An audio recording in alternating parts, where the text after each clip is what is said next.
Hello, Rough Rider Nation, and welcome to this edition of the Rider Report. I'm Brad Clifford, the athletic director here at Yavapai College, and I'm joined today by our head volleyball coach, Zach Shaver. Zach, welcome back to the program. Thank you very much. Appreciate it. Good to have you.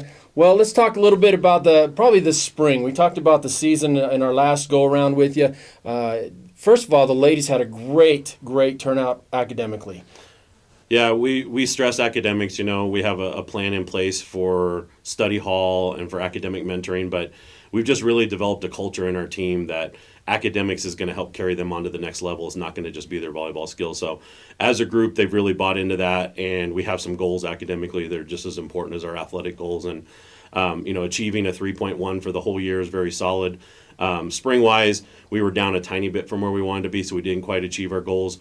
But I've already heard the team talking through text and social media this summer about how they want to accomplish that academic goal in the fall. So we're excited about that.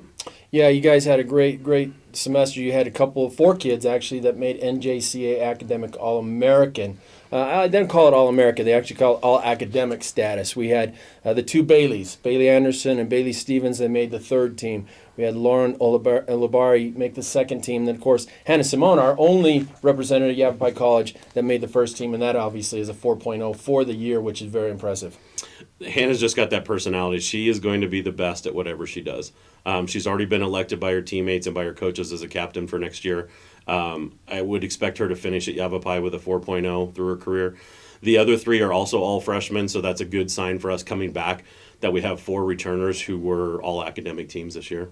You mentioned the 3.1 GPA that you had as a year as a team, and that very good. You're also in the running, I guess, with that 3.1 GPA for the academic team of the year in JCAA. Not sure if we'll quite get that status, but we're in the running for it as well. And as you mentioned, you guys do a great job study hall, and the kids buy into the program, and that's the biggest part. Yeah, we realize in volleyball there's not a professional draft like there is in some other sports, and all of them do have the desire to go on and play at four-year schools, but most importantly to go on and get their bachelor's degree or higher, and so they know what they're doing here is extremely important for getting on to that next university.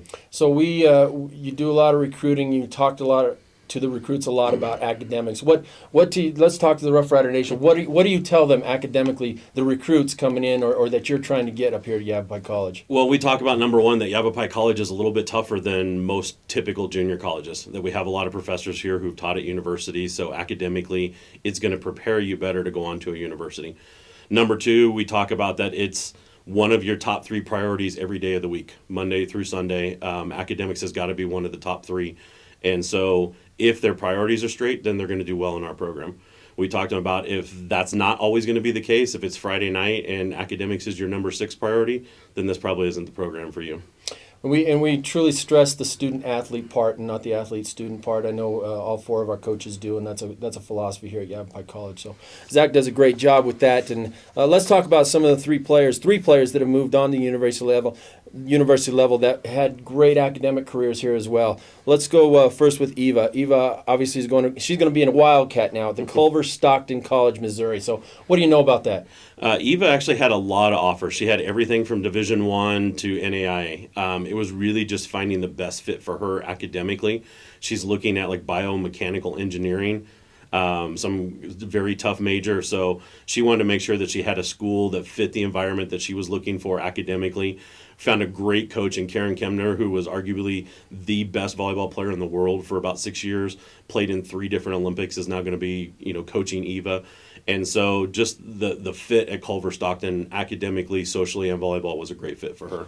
That's fantastic. Now let's talk about Jordan. Jordan's going to go on and play. She's going to become a Warrior at the California State University Stanislaus. What do we know about that? Jordan also had several offers. She had Division I offers all the way from North Carolina to Division II offers all the way in California. And she went on a couple visits that, she came home and I could tell right away it wasn't exactly the right fit for her. But when she came home from Cal State Stanislaus, and, a long time ago, her and I had a talk that was a conference where I started in California in Division II. And I could see her playing well in that conference and it fitting her. And she came home from that visit, and I could tell that's where she was going to be. She was happy with the team, with the coaches, with the location. And, she's going to come in and challenge for their starting setting spot right away. That's fantastic. The other one is Cassidy Pomeroy. She's going to be a boll weevil, which could possibly be the best mascot in America. The boll weevil at the University of Arkansas, Monticello. Cassidy, I'm really happy for her. She's done a great job for us. She was a team captain. She just never quite got that opportunity playing time in that position because there was always one other player that was just as good or slightly better than she was. And the coaching staff at Arkansas Monticello was looking for somebody with experience, with leadership, which she definitely has, to come in. And I think now that Cassidy has matured physically and come back from her knee injury from her senior year of high school, I think she's really going to get some significant playing time there and probably be a starter for them. And it's going to be a good fit for her, both academically and volleyball-wise. And definitely a different environment moving from Tucson to Prescott to Monticello, Arkansas. So she's got to adjust to that a little bit. Culture change, for sure. These three, we're going to miss those three. Definitely. We had 4 in this class with Brianna Grunig, who's going on to pursue her Bachelor of Science in Nursing. A very strong group. They were the freshmen that helped lead us to the first time to the national championship tournament. And so to see all 4 of them go on to 4-year schools and 3 of them still be playing volleyball at a high level, it's pretty exciting. And, we want to keep that trend going in the future. It's going to be fun to watch their progress there, and we have a chance to watch their progress, which I think is exciting. All right, spring's always a big time for volleyball players to get better individually and as a team as well. How'd the spring go for the Lady Spikers? It went very well. It was a little bit challenging at first because we were between assistant coaches for a couple months. Jennifer Van Vliet, our new assistant coach, came in right at the end of spring break, and she's really helped and is fitting into everything real well with the program. But so the players had to understand that with one coach and 9 returning players and 3 players moving on, that was a lot for us to figure out how to manage and practice in spring situations. But all of them improved individually. One that I would probably highlight that I would say improved the most this spring is our outside hitter, Jalen Butler. She's a little bit undersized. She's very athletic, good jumper, played for a very good program here in Arizona. But as she came in, the level of play was higher than she was used to, bigger block, faster serves, things like that. She got some playing time in the fall, but this spring she really trained very hard and worked. And in the weight room, she's a beast. She broke 3 records this year in the weight room, and she continued to break her own records twice throughout the spring. But when we played 2 Division I schools that came here, Grand Canyon University and Northern Arizona University, that's when I really saw all the training for Jalen translate onto the court. She was able to hold her own against players who were 5 to 8 inches taller than her and be successful. And so I know she's ready to help us, achieve our goals in the fall. That's fantastic to hear about that. So let's talk about a little bit of the sophomores coming back. We've got 9 returners coming back. We go down the line. Jalen Butler, you just talked about. Caitlin Yost, Bailey, the 2 Baileys, Bailey Anderson, Bailey Stevens, Lauren, Maddie McEwen, Hannah, Juliet Tigret, and Santana Mesa. So what are we expecting out of that group? I think that group is pretty solid on this court skills-wise, but I think where it's going to be a difference maker is they're hungry for it. They realized it was a little bit of a disappointment that we didn't make it as far in the playoffs as we wanted to their freshman year. A lot of them got playing time because really only 2 of our sophomores were in the starting lineup out of 7. So there's 5 players returning with starting lineup experience and other players who are very close. So I think as a group, their goals and what they want to achieve, they're going to work really hard to accomplish it. And then just the few players that didn't play as much this spring, strength and conditioning wise and volleyball wise, they've improved. And so, like in the libero position, I think Laura and Hannah, right now it's a coin toss to see who's going to be the starting libero, even though Hannah started all last year. Caitlin Yost was our starting right side all year as a freshman, but Maddie McEwen has moved to the right side and is really close in challenging her for that spot. So I think depth-wise, we're not going to have as big a gap between our number 1 and our number 2 in each position, which is going to make us a lot better. Yeah, competition certainly brings out the best in people. Yeah. So that's exciting to hear about those. Now, tell us a little bit before we get to the recruits coming in. You talked about freshmen. I always said the best thing about freshmen is they turn into sophomores. So there's a difference between freshmen and sophomores. Definitely. Being at a junior college, you're always playing with freshmen. There's always freshmen on the other team, so we don't use that as a reason for anything. But their maturity volleyball-wise, they talk to every recruit that comes in about how different playing collegiately is. And so for us to have a majority of starting lineup last year be freshmen, coming back this year, a majority being sophomores, I think that's just really going to make the transition for our incoming freshmen easier because that group is going to pull them in, take them under their wings a lot faster. For sure. All right, let's talk about some recruits coming in. What do we got? What do we have? Well, we have 6 new players coming in. 4 of them are from here in Arizona. So the one coming from the farthest away is Ninka de Vries. She's coming all the way from the Netherlands. She's an outside hitter. We actually got to have Nink in our gym for a day. She was here on a visit while her family was vacationing in Arizona and Utah and Grand Canyon and everything. And so normally we don't get to see an international recruit and see how they're going to do. She did very, very well. Our players were impressed. Our coaching staff was impressed. We expect her to come in, and if she's not one of our starting outside hitters right away, I would be surprised. She's got tons of experience. She started playing volleyball when she was 4 years old, has played competitively. She travels about 45 minutes each day on a train to go to a school where she plays volleyball at a higher level than if she went to school close to home.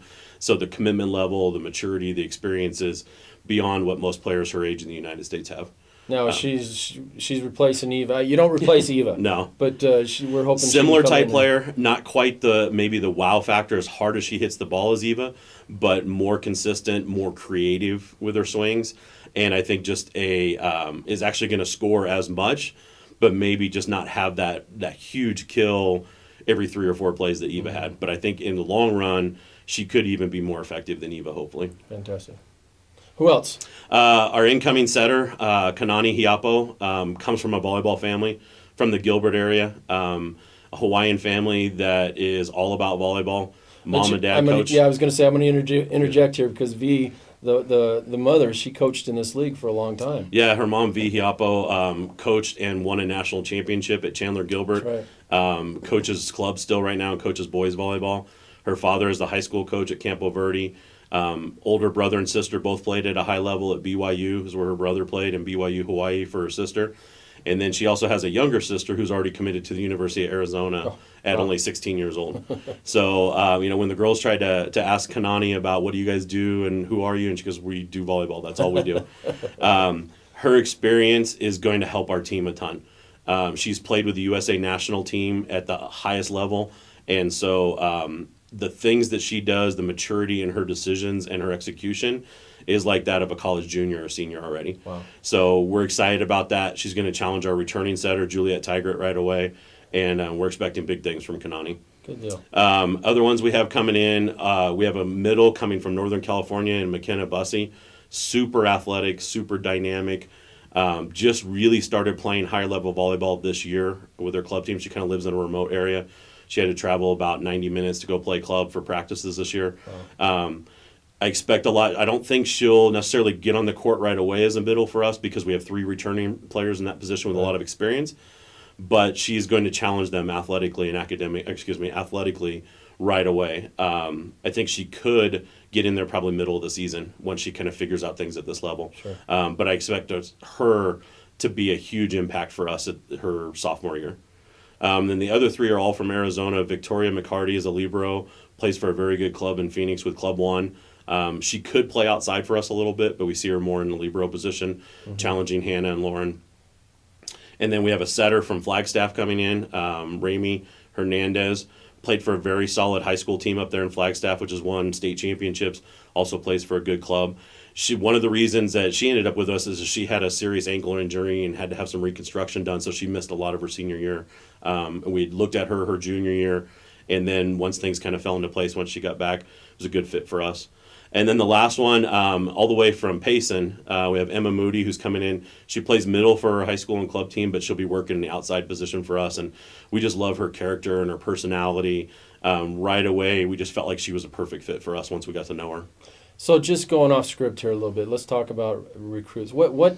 I mean, I know it changes year by year depending on what you have. Let's talk maybe to the Rough Rider Nation. What are you looking for in recruits?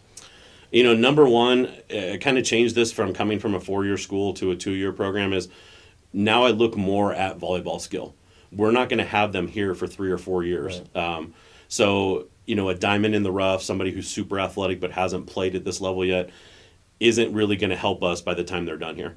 So I'm looking more now at their true skills. But right after that and equal to that is their personality. How hard do they work? How coachable are they? What type of relationship do they have with their family and their parents? How serious are they about academics?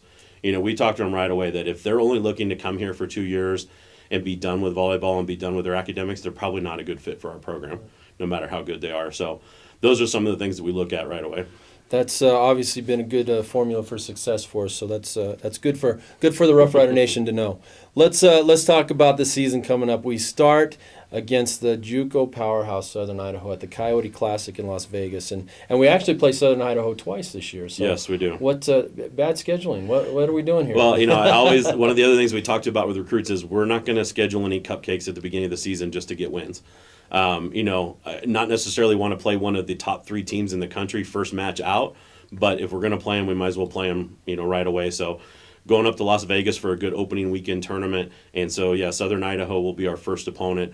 And then we'll play them about 2 weeks later as we come back, and we're playing at a tournament at their place at Southern Idaho. We'll travel all the way up there. So we actually have 4 teams on our schedule before we really start conference that were all top 10 teams last year. So we're going to find out how these freshmen, they're moving into sophomores. They played some of these teams last year, didn't win against them, but were competitive.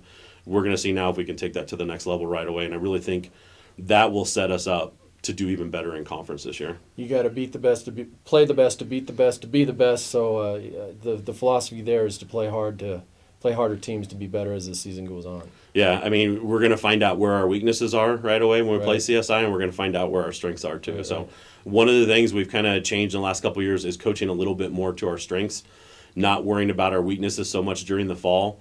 Trying to improve them a little bit, but the fall goes so quickly with so many games. If we're focused on what we don't do well, that's not how we're going to win games. So we focus more in the fall on what we do well and how to maximize those strengths. And then in the spring, try to polish up our weaknesses. Fantastic.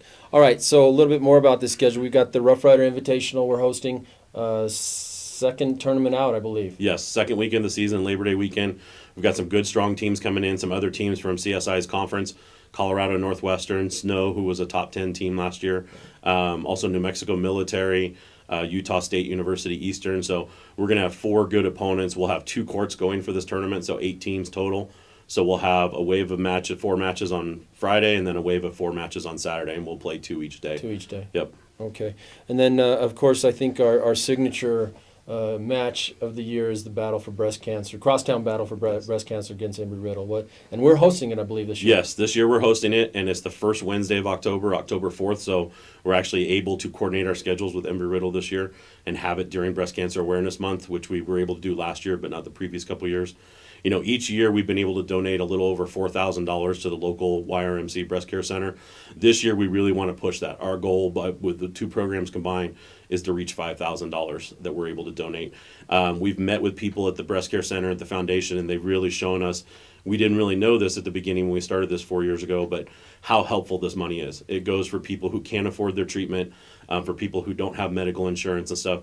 And so we're actually planning to take our players to the Breast Care Center during preseason this year so that they see what that money is going towards. And hopefully that little extra motivation and us as coaching staffs working to find a couple more sponsors will help us push us over that $5,000. But it's a great cause. It's an extremely fun match. It's always our biggest crowd of the year, being our crosstown rivalry with Embry-Riddle. It'll be here this year. We're hoping to have to open up both sides of the gym again as we did 2 years ago. One of the things we started last year is we do charge admission for this match, and all the proceeds go into the money that gets donated.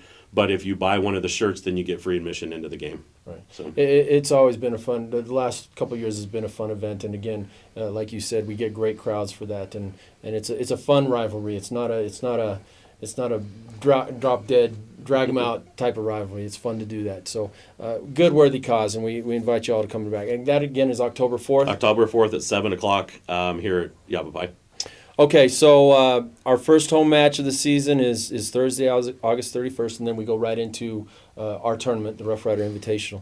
And that's against fellow D1 conference nemesis and who beat us in this last year in the regional tournament, Eastern Arizona College, and that's beginning at 7 o'clock. Are we looking for paybacks? What are we doing here? We haven't really talked about it as a team yet, but I think it's in the back of all of our minds. We beat Eastern Arizona 3 times last year in conference, including 2 5-set wins at their place, which were very tough. They were a sophomore-heavy team last year. I thought we played well in the playoff match here. It was their turn. Right. The more times you play, 2 great teams play each other, the win percentage is going to get evened out. And the fact that we were 3-0 against them, it was their turn.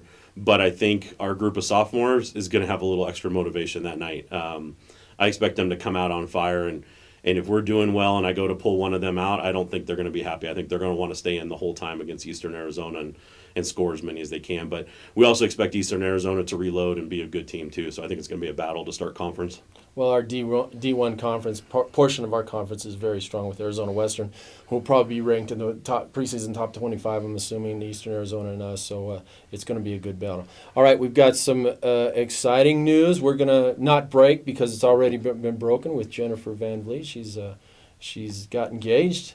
So that's exciting for her. Yes, Jennifer's fiance is a baseball coach back in Ohio, and when she went back for her summer break right now, he surprised her by having her throw out the first pitch at a game and then proposed to her on the field afterwards. So if you haven't seen it, we have a picture and some video up on our social media and stuff. But she's extremely excited. I met Sam when he came out here a couple months ago. Great guy. It's kind of unusual to have two people who are college coaches ending up together. It's a tough lifestyle and stuff, but I think the two of them can make it work and have their priorities on straight. And we're excited to have her here as part of the program, and hopefully we can keep her long term. But she's doing a great job, and I think she's really going to help us take another step forward in the fall. All right, great. Zach, we're going to talk to you here again come season time, see how we're doing. We'll talk to some of the players, but we're looking for August 31st against Eastern Arizona College. That's our first home match. We want to pack the gym for that game. But this is going to conclude this edition of the Rider Report. We want to remind you to follow us on Facebook, on Instagram, on Twitter, www.GoRoughRiders.com. And as always, go Rough Riders.